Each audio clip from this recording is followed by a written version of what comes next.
Welcome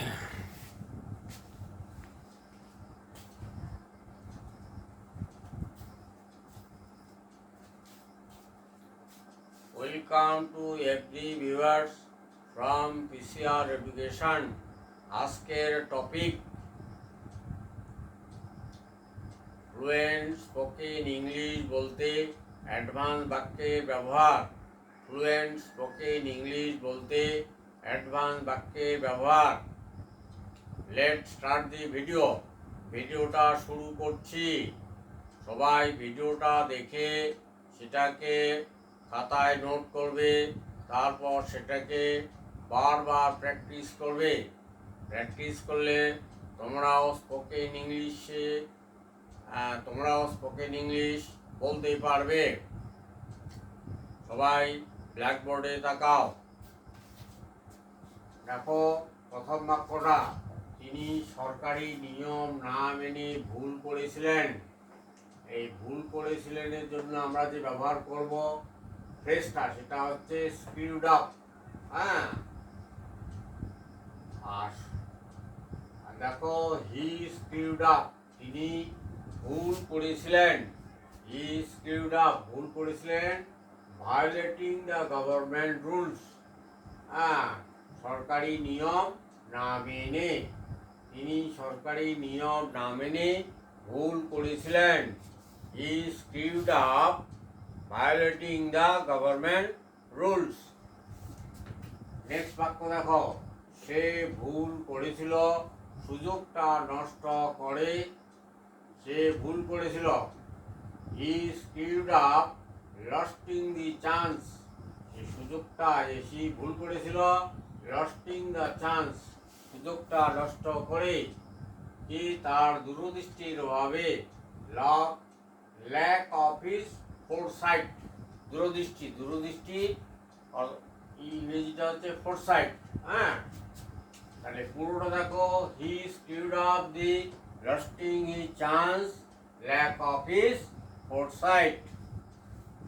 পরে দেখো, কমল ভুল করেছিল চাকরি পরীক্ষা না দিয়ে। Kamal screwed up not appearing the job exam. কি ভুল করেছিল? চাকরির পরীক্ষা না দিয়ে। Kamal screwed up not appearing the job exam. আচ্ছা, এখন সে অনুতপ্ত, নাও ইজ রিপেন্টেড। সে অনুতপ্ত। তাহলে দেখো পুরোটা হচ্ছে কমল স্ক্রিউড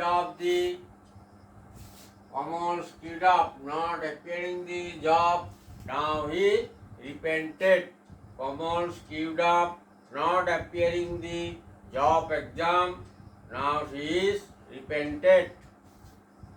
Next, অমল মনে মনে রাগ করেছিল কিন্তু প্রকাশ করেনি। এমন অনেকে লোক আছে, বেশিরভাগ লোকই আছে মনে মনে রাগ করে কিন্তু প্রকাশ করে না। আর কিছু লোক আছে মানে সাথে সাথেই তার ইয়েটা প্রকাশ করে আর কি। হ্যাঁ, আচ্ছা, অমল ওয়াজ অ্যাংরি ইনওয়ার্ডলি। এই মনে মনে রাগ করার, মনে মনে এই ফ্রেজটা, এই ওয়ার্ডটার, এটার ফ্রেজ হচ্ছে ইনওয়ার্ডলি, মনে মনে। অমল ওয়াজ অ্যাংরি মানে রাগ করেছিল, ইনওয়ার্ডলি মনে মনে। But he did not expose, কিন্তু সে প্রকাশ করেনি। এই এক্সপোজ শব্দটা হচ্ছে প্রকাশ করা আর কি। তাহলে Amal was angry but he did not, Amal was angry inwardly but he did not expose. পরের বাক্য দেখো, তিনি মনে মনে ষড়যন্ত্র করেছিলেন কলিমকে ঠকানোর জন্য। হি কনস্পিরেটেড, তিনি ষড়যন্ত্র করেছিলেন। ইনওয়ার্ডলি মনে মনে। টু চিট করিমকে ঠকানোর জন্য। এখন পুরো ইংরেজিটা শোনো, he conspired inwardly to cheat the Karim. Next, তিনি মনে মনে চিন্তা করেছিলেন সে একদিন ধনী হবেই। বা তিনি একদিন ধনী হবেন আর কি। হ্যাঁ, হি থট চিন্তা করেছিলেন, ইনওয়ার্ডলি মনে মনে, he will be a rich man তিনি একজন ধনী হবেন কি ওয়ান ডে একদিন। এখন পুরো ইংরেজিটা দেখো, he thought inwardly he will be a rich man one day. Next দেখো, উত্তর দেওয়ার জন্য মনে মনে চিন্তা করতে থাকো, মনে মনে চিন্তা করতে থাকো।